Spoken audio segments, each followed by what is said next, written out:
Welcome to an AM Coffee. I love Substack. When I started this is George Fontes, World Ablaze. We're going to talk about that in a second. When I started doing Substack, it really was a problem solver. But then I got to a point where I'm like, it's got its own problems. Everything does. I've been back to the grind on TikTok, pure escapism. That's just where I make my money. I didn't think I'd go back to it at the clip I am. I feel like I am not doing as much here as I should be beyond the podcast, meaning in the writing and whatnot. And then I look and I see George Fontes is over here. He's got the clips going. You're doing all the shit. But I mean, like, it's exhausting, isn't it? Be honest. Yeah, it's hard, man. And honestly, with Substack, the reason I even came over was to do what you were doing in terms of trying to like actually write stuff, because I really want to put written, opinion pieces and articles out. Yeah. I don't even have the time, man. You're just trying to do clips and recordings and podcasts. It's like that alone takes up my time. So by the time I get to Substack, I'm just basically putting video clips, but I'm not doing a whole lot of writing, which is not the reason I even came to Substack. So, it is hard to keep up with everything with social media. It really is. Boy, I'm so happy to hear that, because that's the internal crisis. Let's just stay on this for a second. Yeah. Because it's so genuine. I mean, like, for me, I feel that with Twitch, Substack. I mean, I was doing all this writing on Substack, and I use AI as an editor. I don't let AI write for me. I mean, I'll talk into it. I'll use it as a workflow tool, but it's still got to be me. And a lot of that comes with, what do you want to say? Sometimes I'm not sure I should be saying the things that I'm thinking in today's world. So we got to start there, right? And my buddy Scott said, "You see what George is saying over on his page?" I go, "No, I don't look. I'm too busy. I don't look at my own fucking page.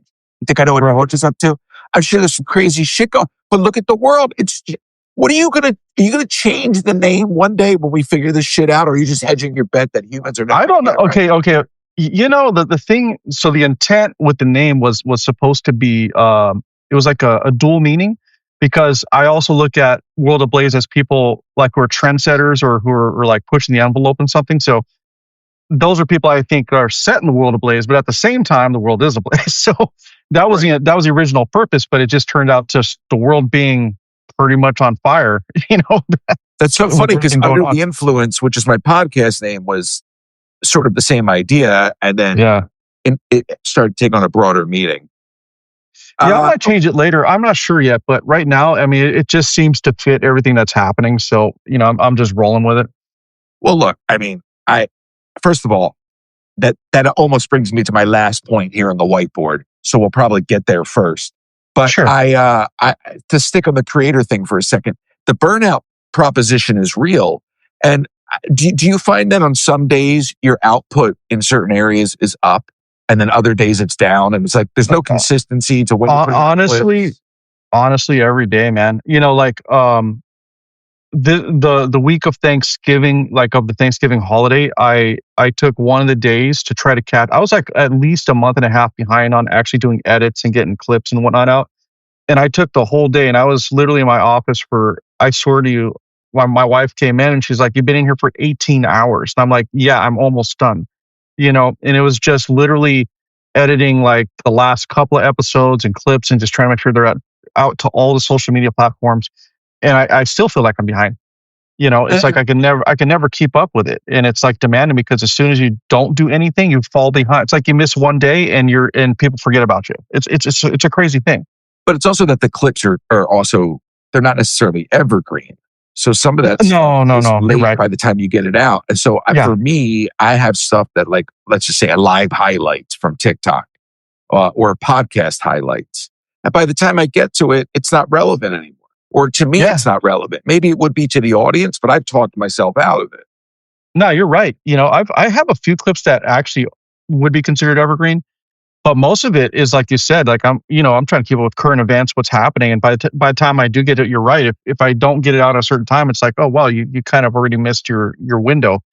But I think it's still important to get those things out so people can see different perspectives, and a lot of what I do on my side is conversations with people. I do a few solo episodes, which can be unhinged sometimes because it's like venting, but I like having conversations, and I think that's important to get those out. Same. So to go to the last thing on my list first, Sure. the whole joke about changing your name, because look, we have to get past the word Trump. And I question what people are going to do when this man's no longer the center of attention. I've thought the same thing, honestly, before. It's like once he's gone, where are they going to turn their attention? Like, where's their content going to come from? Especially when you're talking, U.S. politics, obviously. It's like without him, there's almost like they have nothing to say, and there's so much going on that gets like brushed under the rug because no one's focused on it because it's just all about how outlandish Trump is being or what he may or may not have said. And that's all they focus on. And there's so much more going on. There really is. On Like all every day. sides. Yeah. I'm just saying in general, it's like there's just so much going on that's not even being talked about. Well, and again, this is the problem I have. Working class people always take the brunt. Time and time again, working class people take the brunt. And the media loves it, right? They eat it up. But everybody seems tired of it at the same time. I think now, I think you're right. I think now, I think it's finally got to the point where people are just done with the bullshit. I'm on X a lot just by the nature of what I do. Politics, like you just can't get away from that platform for it. And I've noticed that people's responses to a lot of posts have like, they're really calling people out. They're like, sure, where's your source? Someone will say something like, right away, people jumping on them. Where's the source? Where'd you get the information from? Like you're lying because X, Y, Z. Like I think people are getting to the point where you're correct. I think people are just kind of, they're actually literally fed up this time. And even what's going on with this Venezuela situation, everyone's calling it out. It's like, whoa, we didn't okay this. Like, why are we over there? What's going on? A lot of people don't know why we're there. Even I'm still foggy on it. And I talk to a lot of different people myself. And it's like, I just had this conversation with my friend Kervin. We just put something out, another episode he was on. He's an Intel analyst. And he could tell me some things he can't. But at the same time, we discussed this. And he was like, I can tell you my personal opinion. And then I can tell you what's happening out there in the world in terms of what they're going to tell you. And it's like, even after talking to him, we're still kind of like, I don't know what the hell's going on. I don't understand the play here. I was thinking about that this morning. I don't know if Trump understands the play. I think this is the real deep state. It's the military. It's the military industrial complex, right? It's the business of war. And ultimately, the executive branch is a figurehead, right? It's like the admin. Absolutely. So he comes in, and it doesn't matter what he campaigned on. It doesn't matter what any president campaigned on. There's an agenda at a much higher level, yes, to spread our influence around the world, and you see it everywhere. We're not meant to understand it. We're just meant to be confused and divided by it. Yeah, a lot of times. But I have, since we're talking about this now, I'm going to record another episode on this, and I'll tell you guys some of the stuff that I found and what I think basically on this situation. A lot of people saying it's not about drugs. I'm going to say yes and no on that. I think that's part of it. People are saying, well, Venezuela doesn't actually produce drugs, so why are we even over there? Well, drugs, in terms of drugs, they're a major trafficking route, and they have traffic, not them as a nation, but through Venezuela and surrounding areas. Their government's complicit in it. And, there's literally 250 metric tons of cocaine alone that gets trafficked through Venezuela and through that route because it's a major route. Not a lot of that goes to the US. A lot of it also goes from there out to Asia and Europe. So there's been a longstanding ongoing investigations and operations by the DEA and FBI with these things, and it does involve drugs. In fact, the last time our government tried to work with them was during the Obama era. 2015 was the last time when they're like, hey, we want to work with you to try to get ahead of this and work to get, like, people are saying, well, why are we not going to Mexico and threatening them? Well, Mexico is an ally, and we already work together with them and jointly, both with military, DEA, et cetera. So it's like, we're already working with them. Mexico knows they have a problem. We know there's a problem. And it's on both sides of the border because, supply demand, like, right, but these are not black and white issues. No, exactly. But I'm saying we're already working with Mexico. It's like we have a relationship. What I'm saying with Venezuela, we've never had one. Venezuela's always been like, screw you, we're going to do whatever, because they are bought by the cartels. Like literally, cartels run it. They have three major narco terrorists, what they're designated as now, but narcos that actually live in Venezuela. They control it. And so in 2015, they denied Barack Obama. Like, no, we're not working with you. We have no reason to, whatever. And so this didn't start with Trump. Now, the curious thing, as I think what you're alluding to, is and a lot of people are asking why now. I have the same question. I don't know why all of a sudden now, except for this. So with everything going on around the world, a lot of people don't realize that if everybody remembers a little while back, the government was making pretty much kicking the horse nest a bit and poking the bear when it came to the Panama Canal, right? Why? While China is out there, they have two major companies controlling both ports, right? And so, who's an ally of Venezuela? China. So this whole thing in terms of this military operation, it's important to determine an operation from an actual mission or military action. Operation doesn't mean we're actually doing anything militarily in terms of action. They're getting things together. At this point, they're applying for funding to get things in place, and then so they're getting this whole. It's like putting a department, like a separate department at a company together. It's like, hey, we might do a marketing team, so we need to say we're going to do this and get funding. But you're saying that it's that this is the U.S. and Mexico. No, I'm talking about Venezuela now. No, but I'm saying U.S. and Mexico working together. Earlier, I said that. I said that what I said was what I said earlier was that people have said, why are we over there antagonizing Venezuela when all the drugs mostly come out through Mexico? And I said that the reason is because we already work with Mexico. Like our governments already work together. We've been working together for years. Where with Venezuela, so I just wonder. I wonder how much of this is a product of all of that relationship. Because what's the interest? What's Mexico's interest in what we're going to be doing potentially in Venezuela? I don't know. Outside of cartels, the government can care less. I'm sure it's all about the cartels. So as far as the drug component, it's all about the trafficking of drugs through Venezuela because it is a major trafficking route, distribution route. Absolutely, but the bigger picture here is not just that. It's also a presence to make sure that we have control of the area as China becomes more emboldened. Remember, China controls that Panama Canal. They have the Belt and Road Initiative. And they need that canal, full control of that area to be able to use those routes for their trade and their commerce. And so what China does is like, oh, we have companies there, Chinese companies there. Well, the government controls and runs those. And so what's going to be interesting in this whole thing, and I'm going to say this outright, everybody, I don't really agree with how we're handling this. I've never have. Like the whole thing with blowing up boats. We're very well trained. There's no reason we can't stop those boats, capture those people, and question them and find out what's happening and do some investigations. I mean, that part is very true. But as far as the China component here is, with Venezuela being literally a corrupt government, a communist government, it looks like we're doing good by helping the people.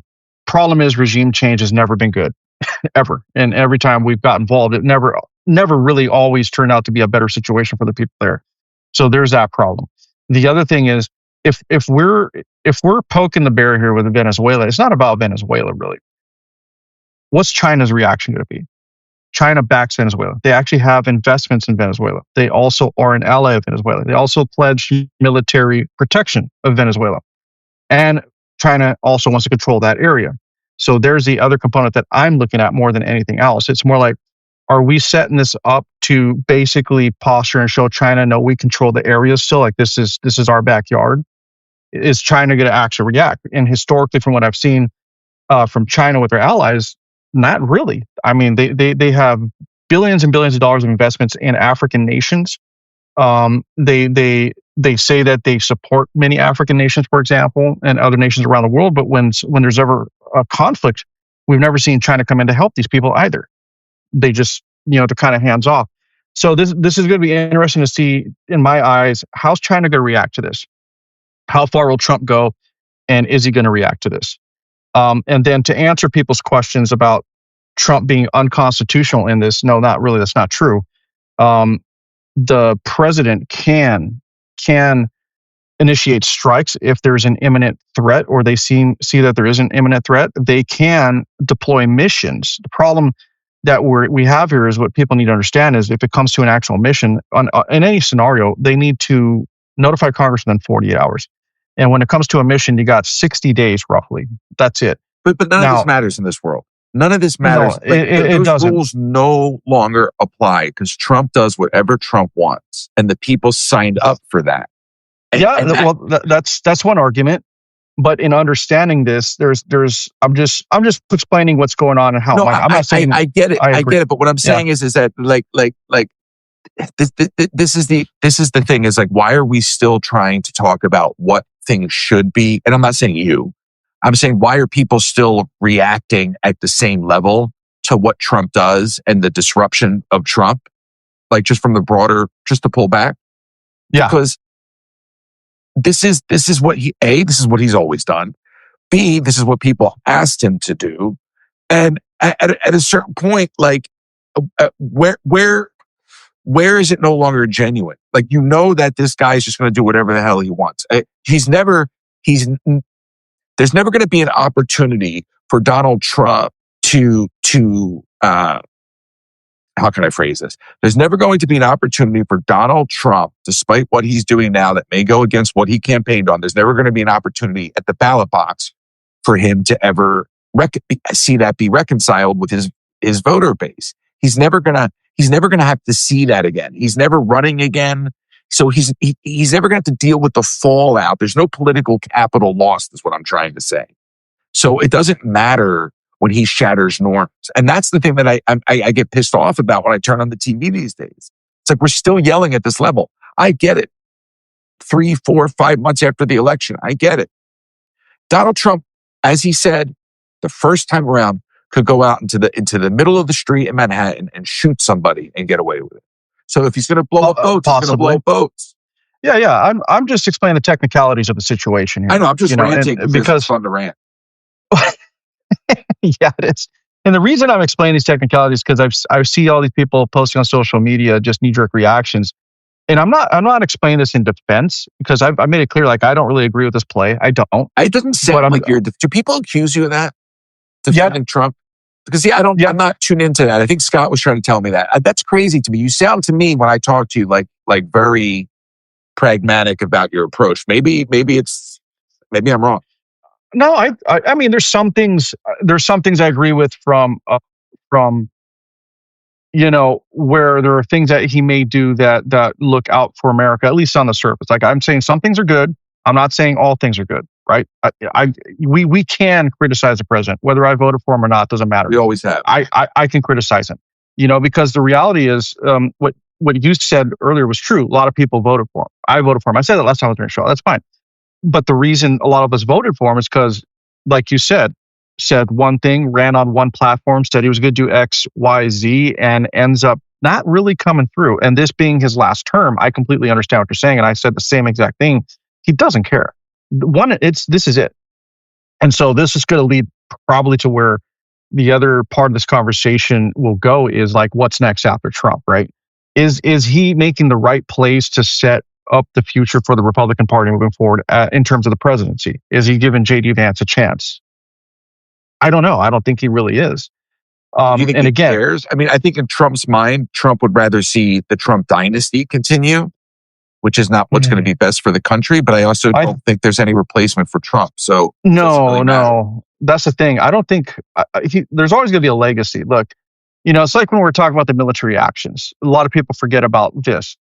Obama took advantage of everything I was explaining, and he bombed and droned I don't know how many people in the Middle East. He even freaking droned a fucking wedding. A lot of people forget about that. And when we want to talk about, and this isn't defending Trump, I'm just saying, let's compare and contrast. We talk about Trump, everyone's like, oh, the deportations, this and this, great. Everybody calls Obama the deporter in chief because he deported 3.9 million within a certain amount of time. So it was like, mass deportation. But you know who did more? It was Bill Clinton. He deported over 12 million people. A lot of people never talk about that. So it's like we can't exactly, we got to do actual compare and contrast. Trump is crass. Trump is an asshole at times, for sure. And I don't think he's very presidential in representing. Look, listen, but that this is such an old conversation, though, George. This is It is. the point about post-Trump. Like, this is a conversation from 2016. I remember having these conversations back when I was producing with other people, back before Midas Touch was doing their grift, back before the Right. Lincoln Project was on the scene. And Yeah. I used to like all these guys until you start talking to them. And then you realize that there's a cottage industry of just making Trump the boogeyman. I don't really give two shits about Donald Trump. I care about the working class people that keep this country moving, that are continually getting pushed down. And they're getting pushed down by, I love AI, but they're getting pushed down by things like AI because there's no framework, right? There's no guardrails in place. Okay. So everything's going so fast. So you pair all of these things together and like, we're doing this downward spiral where the mass population in the next couple years is basically going to be stuck at home doing nothing. It's not fear. It's just true. And all they're going to be left to do is to argue about crap. And my question is, how are we going to get out of it? Can we? And in a post-Trump world, are people going to be actually, which is a wild concept, but are people actually going to be like drug addicts that are like on both sides that are now scratching an itch because they can't get a fix? Yeah, no. So here's what I'm going to say. Happy to move on to this conversation because it's very it's a serious one. And I understand what you're saying about these old talking points, but I mean, are they old or still relevant? We're still going through it. What my point being is a lot of people ignore the past and ignore the real facts of what's happening. What I'm trying to get at is this. You can't say this guy's a monster when they were all monsters. Correct. Really. You know, we haven't we have a very short-term memory in this country.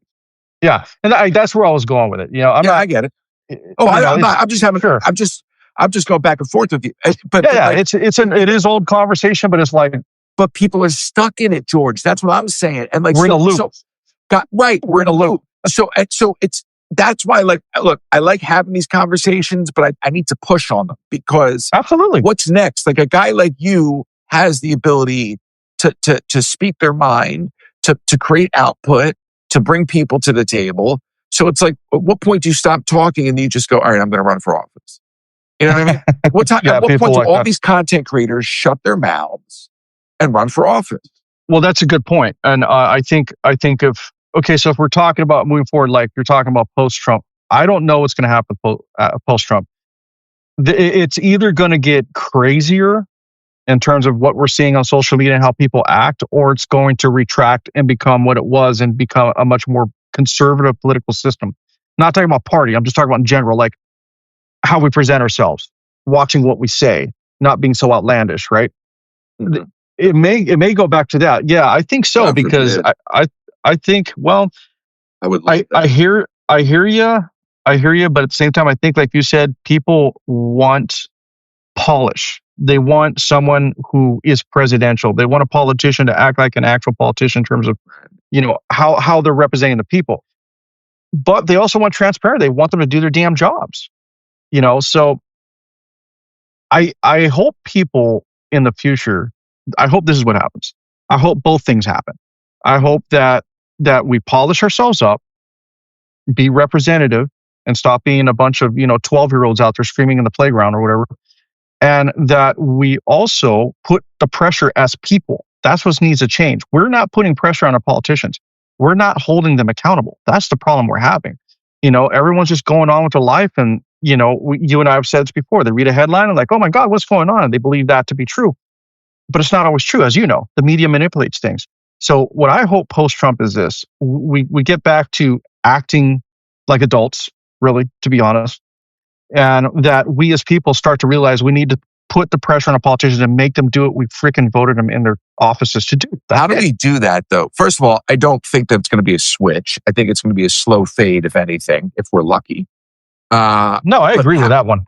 Yeah. How do we hold our politicians accountable? That's what that's a much more interesting conversation to me than anything else, man, because it's Congress. And that's what I always go back to. So how are we going to go? Now, do we hold them accountable by voting them all out?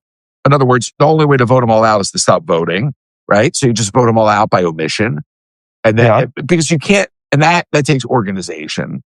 Or again, do you just get enough working class people to flood the system running that somebody else, you're just going to knock these people out playing the old game? I think the old game's too slow. I think we need something more disruptive. Look, I'm not a fan of what happened on January 6th, storming the Capitol, but I was always a fan of storming the Bastille as a kid. So I have to square that somehow with myself. Yeah. And I guess it comes down to cause, but I certainly feel like Congress needs an enema. It does. So how we fix this, like you say, voting. That is true, but I think what it means is it means the opposite of what you said. You said not voting. The problem is people aren't showing up to vote right now. That's what's going on. It's an easier ask. So just tell everyone to stay home and then nobody gets elected. Yeah, people just aren't showing up to vote. And that happened on the last, regardless of how people feel about it, because I live in California, but the last Prop 50 thing that just happened, the California Republicans did not show up. They did not show up. There was I think it was a couple of million. My recall guys don't hold me, but anyway, there was a lot of Republicans registering in California, and less than 10% showed up to vote. And it was something that people were like, "Oh, we got to push back on this redistricting." Well, where'd you go? You guys didn't even show up. That's the problem. And it doesn't matter if it's Republican or Democrat. I'm just saying, a lot of times when it matters, right? Because they say, "Oh, this is so important, the most important thing ever. We got to get out there and vote." They don't even fucking show up. No, it's like you dropped the ball. But that's the media, right? So the reason that everybody shows up for a general election is because it's a show. It's like showing up for the Super Bowl. Exactly.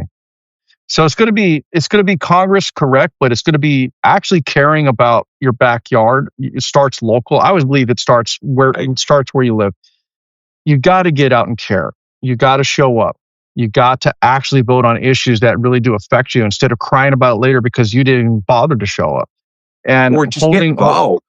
Yeah, and well, that's part of what we were saying earlier, holding these people accountable, because you can't hold them accountable if you yourself aren't getting involved.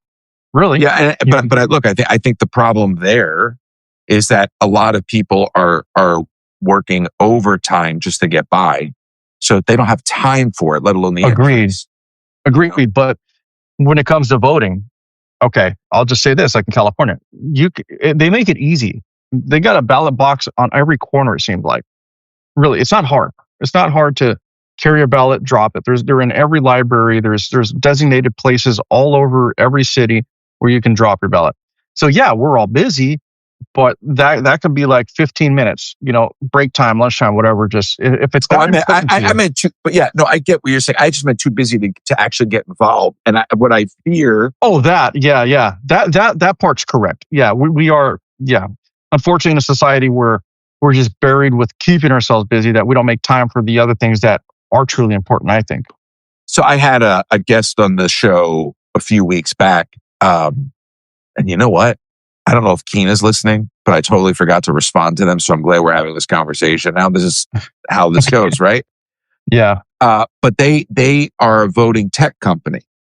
So they have a sort of a multi-pronged approach. They're trying to solve an immediate issue with security in voting booths. Right. And they're also providing a solution to get us to the point where people could vote on their phones securely for a general election. Obviously, that's a long road. Yeah. That's a long road. I agree. Rob said people don't want to be involved unless they're being funded. Absolutely. But that's like any endeavor. People don't want to put in the hard work, right? Most people think that if you have to start a business, if you're going to start a business as an entrepreneur, that you go raise money first and then you go. No, right. You don't raise money till you need money, and that's a whole other conversation. So I'm of the mindset that when I look into this landscape and I see all these people that are over in their own little universes, I mentioned Lincoln, Midas, and all these people. Like if they all actually really cared, they could get organized. We're losing his connection. They could get organized together, create a platform that any candidate could latch onto, irrespective of party, and we could start putting working class issues at the top of the conversation. Just by sort of like whatever the stupid project, what was it? Project 2025, whatever it was. But something that's more universal. something for working class people. I call it America 2.0, something that allows any candidate to latch onto it. It's a set of principles, things that people want. And I've written about this, but I think we got to do it in a way that breaks the party system. Doesn't have to do with money, allows anybody to organize off of it. And I talked about this with you. I've talked about this with Joe Walsh. The best way I think to take money out of politics is to stop raising money. There's enough social media out there to give people the voice and the reach they need if people really want it. Now, people don't want it. Oh, sorry. I thought I dropped out. No, that's perfect. Go. I thought I dropped out. Shit, so I don't know what's I know. I don't know what's going on either. What I was going to say is, I think this goes back to a bit of what we talked about before, and I think if you want to really start, let's pull away the let's pull away the temptations that will have these politicians basically be bought. I say let's stop lobbyists. I mean all of them. I don't care. No more lobbying, at least not the way it's done now. I think when it comes to lobbying, I think it should be done in front of everybody in Congress, whoever you want to address. It's maybe once a month, twice a month. I don't know. They'll figure it out.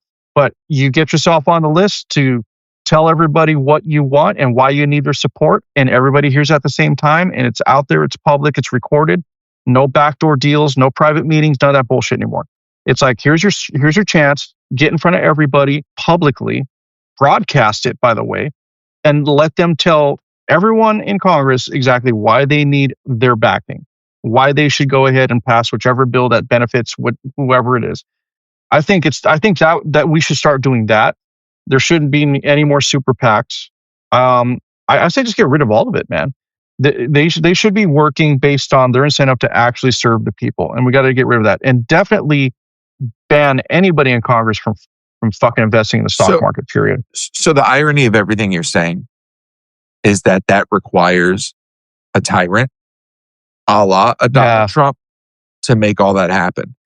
And even though a lot of people don't like what Trump is up to, and a lot of people don't care because it's not about them. But it's just funny to me because the only way to really accomplish all of that is to have somebody come in, drop a bunch of executive orders, rule with an iron fist, and disrupt the system.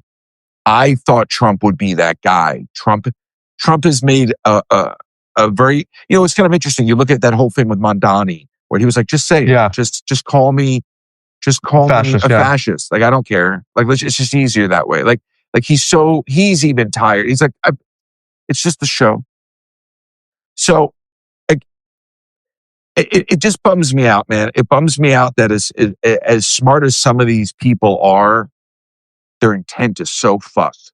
Well, it's like, we kind of need a tyrant, but maybe we need an actual real third party organization that would implement this and take control. Like they come in and say, let's say the people agree and we vote in and we say, look, we need a third party organization to come in for a year and just restructure this whole mess and how things are operated. It's like when you hire a consulting company from outside for your business, right? Like you're in trouble, you know what it is, but you need someone to come in, look at the books, check everything out, and get you back on track. Maybe it needs to be approached that way instead of relying on who already is in the system. That's why from the outside. That's why I keep telling Joe Walsh, both publicly and privately, to run. Not because it's about Joe Walsh, okay? Because he's got the balls to disrupt the shit out of the thing for other people. Yeah. For other people. And he's run before, right? And like the thing is like, that dude doesn't want to be the guy.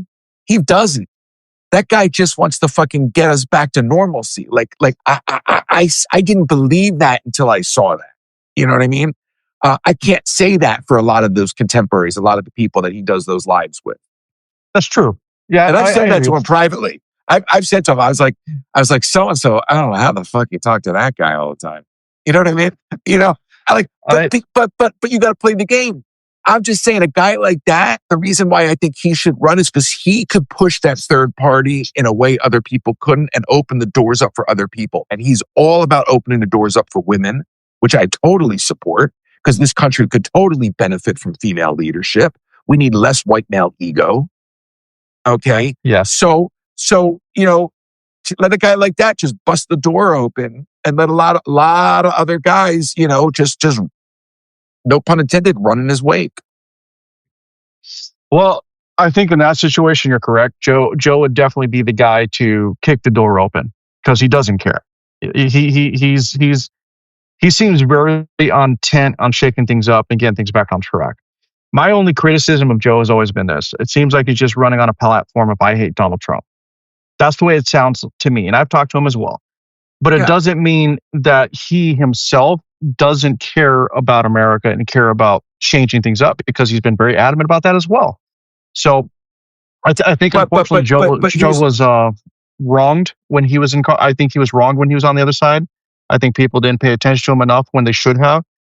And it turned Joe into what he is now. And he's just like, fuck it, I'm going to kick the doors down.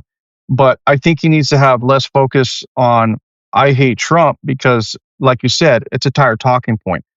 I think Joe needs to focus on, like you said, what's next? What's after Trump? Let's focus on how we But wait a second. Like you said, I'm not saying this to defend him. I'm saying this to bring it back to the top of the conversation. Think about it from a content output perspective. Right? Yeah. Like he's holding his audience. And he's getting eyeballs.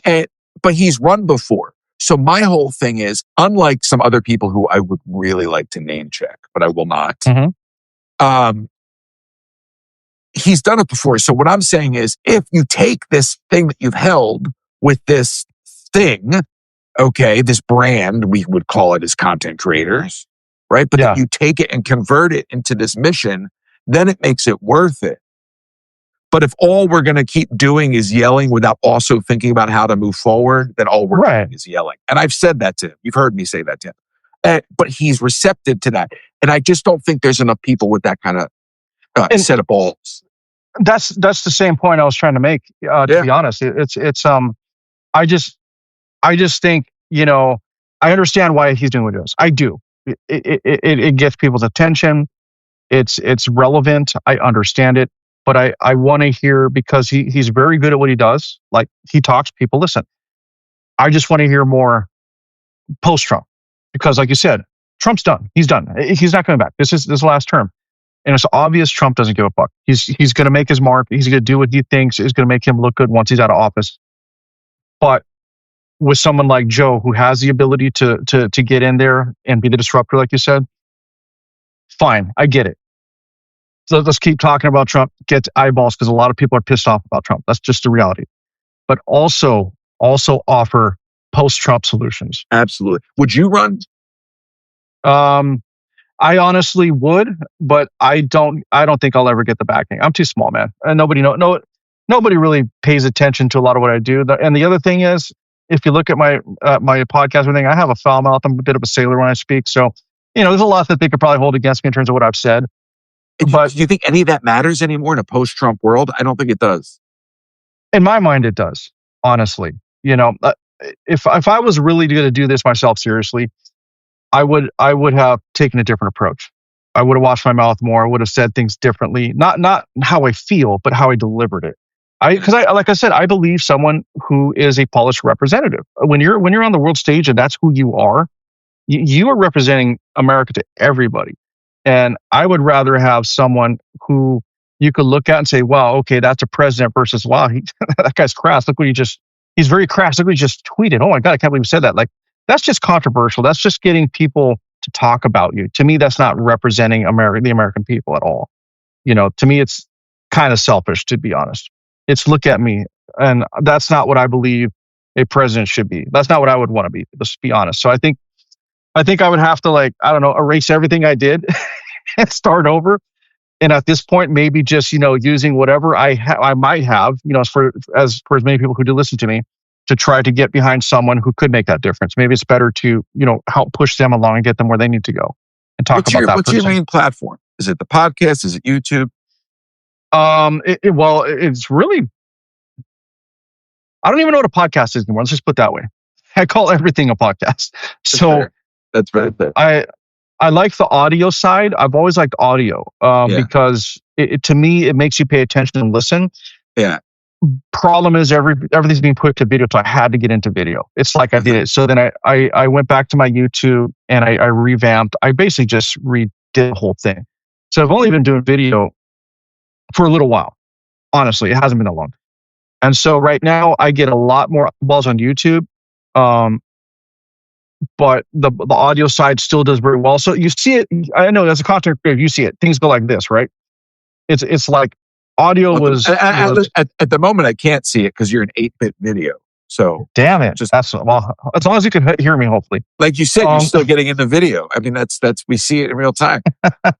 This is on the iPhone, man. What are you talking about? This is my. I don't. Which iPhone are you using? But come on, I'm spending money.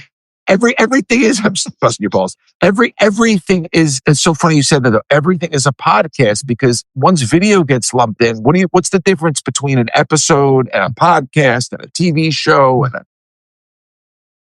I don't know. To me, it's all. To me, everything has really become a TV show. If you really think about it, right? There's no difference. Everyone's wanting to do the live stream thing, which I get. The reason I don't is because I'm very sporadic. I can't keep a schedule. It's a lot of things is based on when I'm available, right?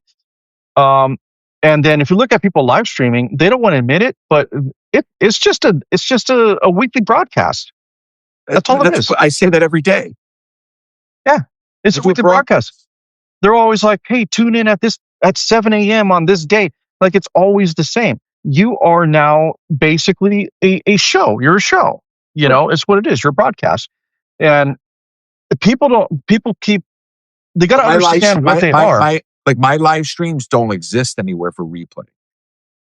Right. I get it. But as far as everyone else is concerned, it's like they're basically putting on a show. And that's exactly what they're doing. They're doing a broadcast. They're no longer a podcast. So I think podcast is antiquated. It's like if you're gonna stick to audio only, you're a podcaster. If you're gonna do audio, video, etc., you're a content creator. And at that point, you just got to figure out what category you're in and just lean into it. You know, if you're a political commentator, then you are a political commentator. If you're just doing, I don't know, cats dancing on the roof playing violins, then maybe you're just that guy. I don't know. You might be doing something completely different, is what that's about. Exactly. So I think everybody is literally becoming a broadcast. They're a show. It's just not on normal TV anymore. I don't know if people think about like. So as you know, my main thing is IRL. So I go out on TikTok and I stream live and I'm running around the parks, and anybody can go do that because that's there. That's the backdrop.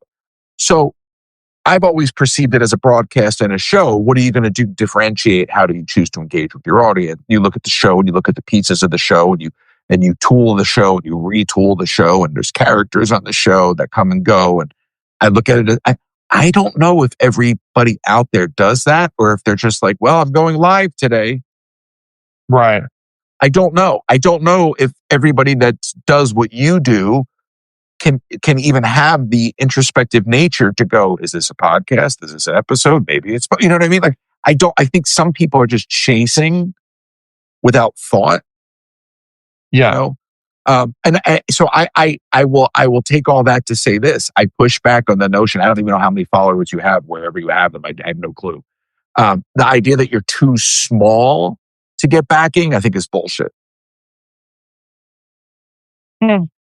I think look, it's the work ethic, it's the entrepreneurial spirit, it's the ability to produce.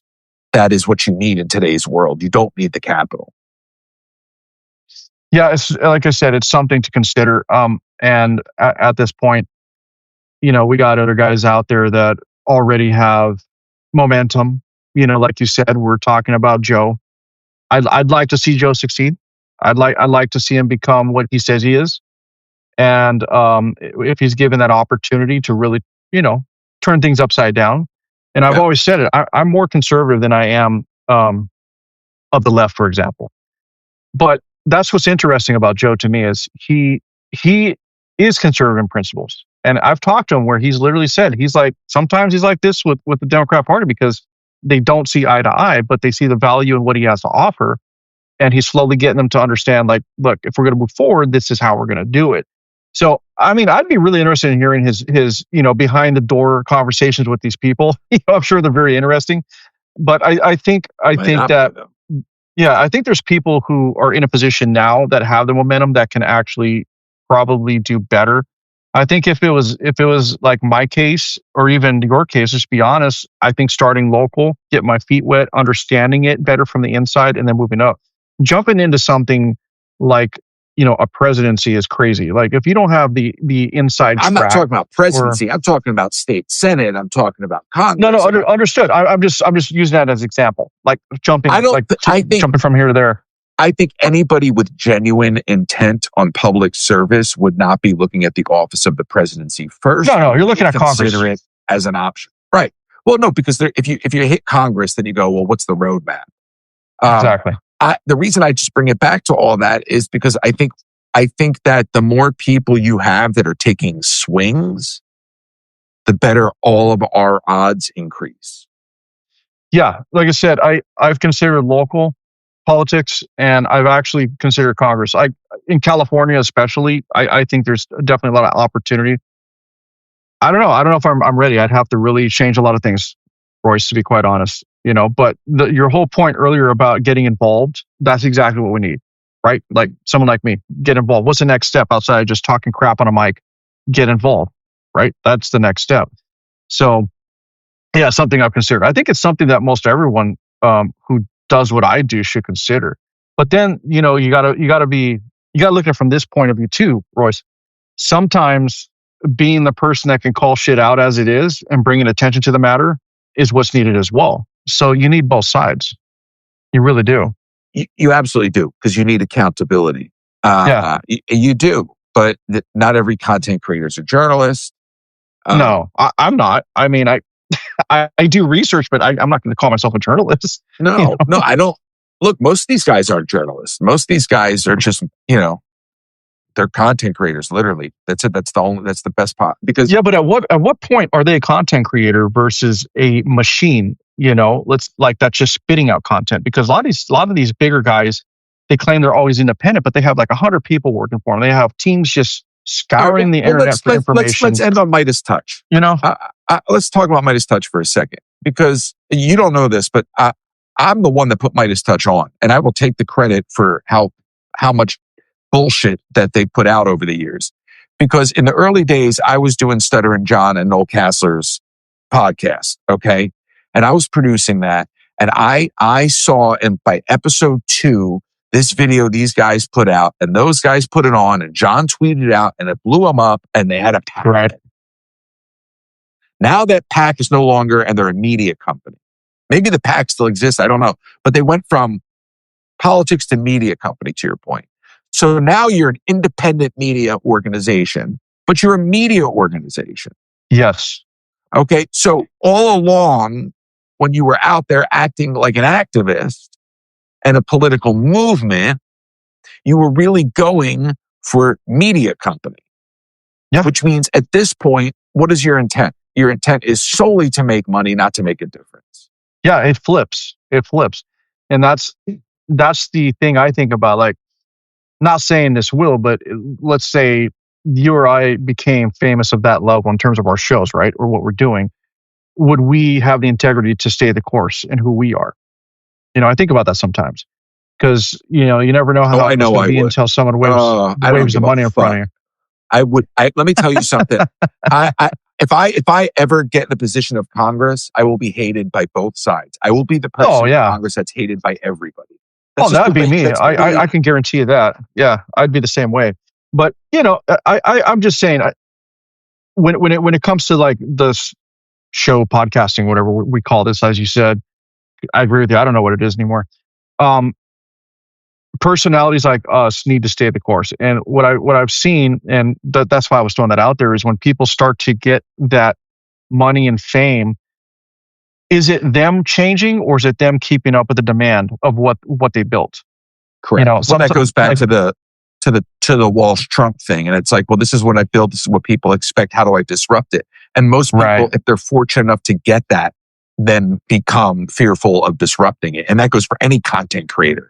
I see that in my world with what I do in the parks at Disney, the theme park of it all. It takes a lot to break what you've built.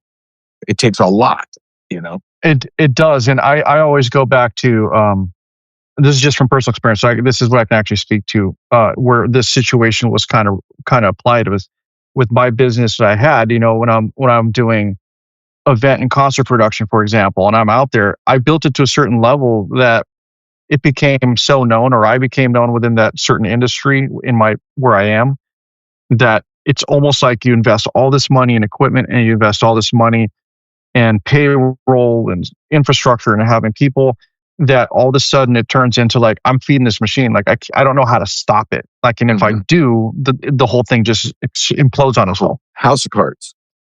Exactly. Yeah. Cause I mean, that's how it eventually gets. It's like, you're just moving so fast. And it's like, wait, I need this. I need that. And so I think that's what happens to a lot of these so-called podcasters, right? I think they start with good intentions. And I'm not saying that in their heart they may no longer have good intentions, but now they realize they got to feed the beast. Because, if they miss one episode, if they don't say one thing after a major event, people lose interest and they move on. And they can't afford to move on. So it's like, you have to disconnect from that. I thought in the early days, that was my biggest fear. It's if I disappeared for a day, they'd all forget. And I have gone on many a hiatus. And you learn that in the real world of TV and production, that hiatus is normal. You don't expect your favorite show to put out an episode every week, every day of the year, or every week of the year. So there's breaks. That's healthy. But the constant cycle of social media makes you feel like in order to stay on top, you have to always be there. Well, and now, that's the reason my social media is not that big. I don't sit there 24/7 working it. I just don't have the time. I got a real life.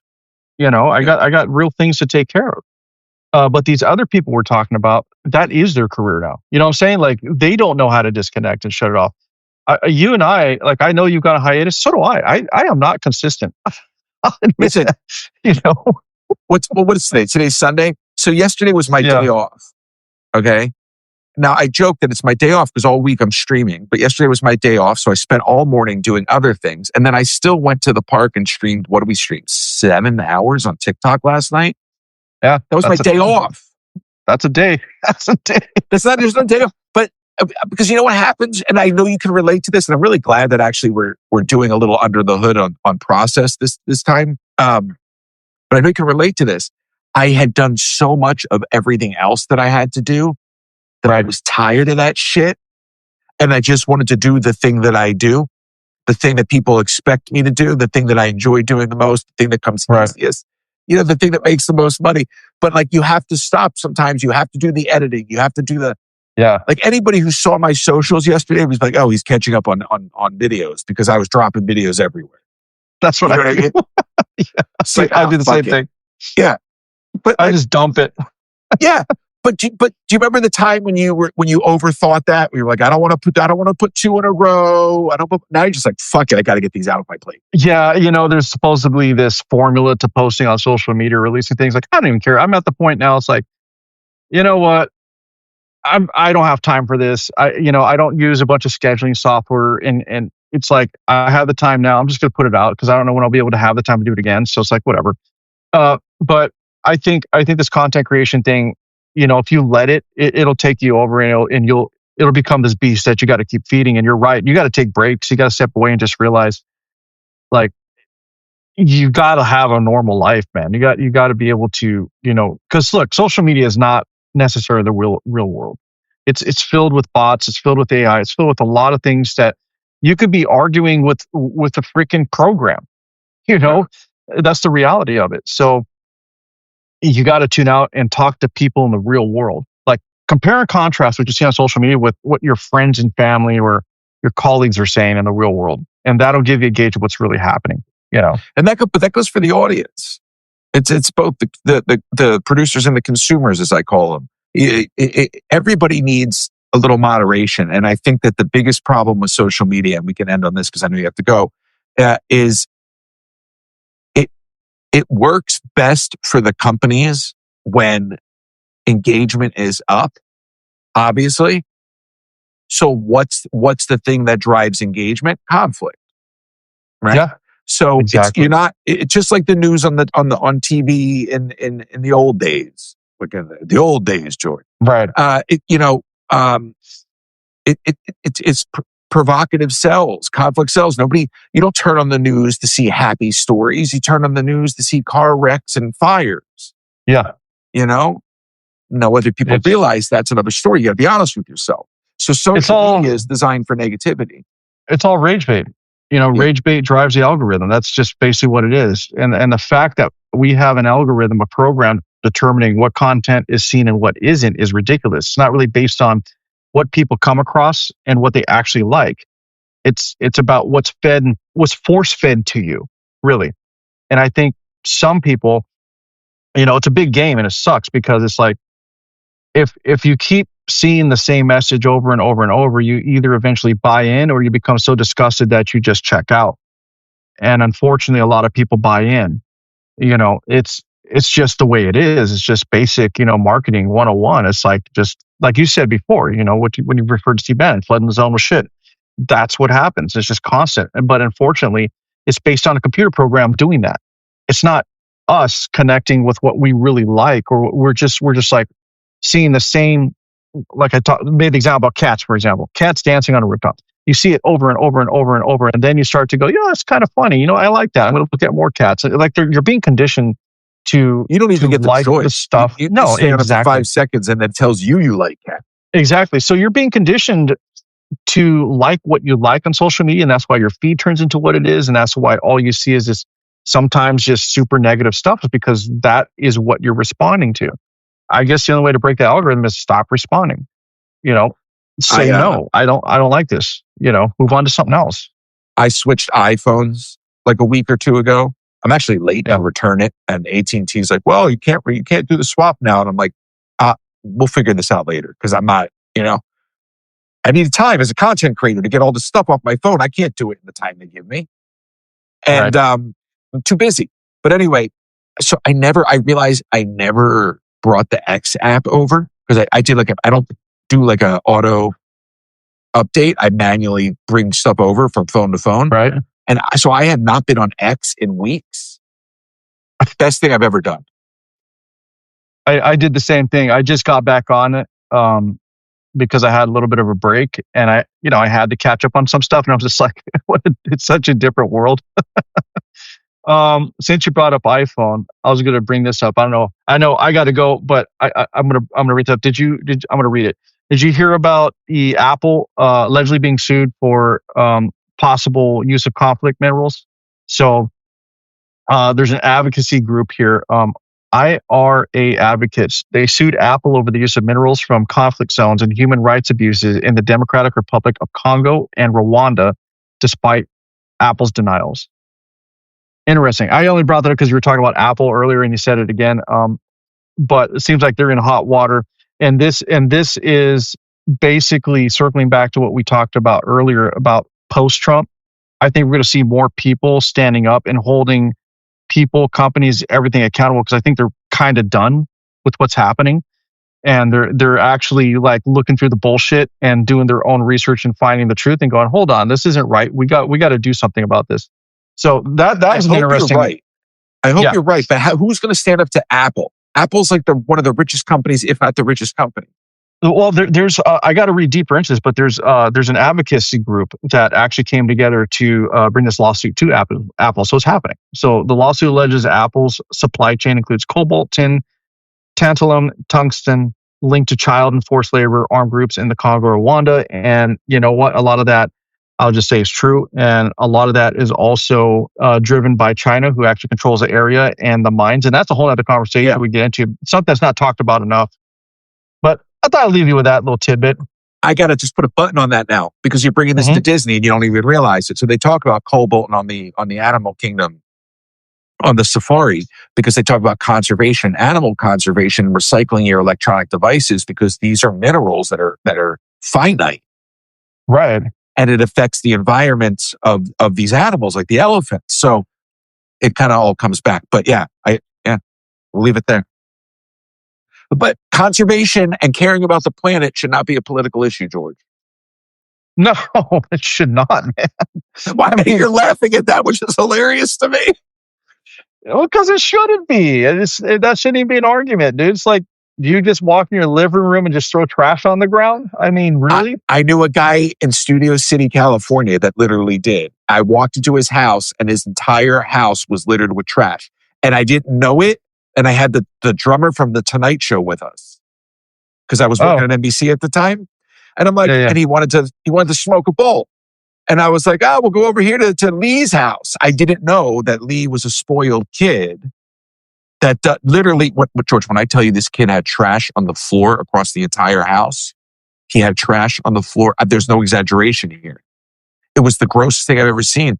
And we had to kick trash away to sit down. People live that way. That's crazy, man. People live that way. So yeah, I know. People treat the earth that way. Yeah. That's ridiculous. But anyway, I think what you said is correct. Yeah, it should not be a political issue. Correct. It really shouldn't. All right. Well, look, I got to go. I got the other guy over here already bye. poking at me. No, it's cool. Wrap up. We'll do it. No, we'll do this again. I'm sure. I enjoyed these conversations, and I like that today became a little bit more about work because work has been really heavy for me lately. So I kind of like to hear other people's process and not feel like I'm on an island. You know. Yeah. And that being said, what? And that being said, I suddenly have another one lined up right now. So it's like, go. You're not working hard enough. Go. All right. Thank you, Royce. Take care. Bye. Later. Bye.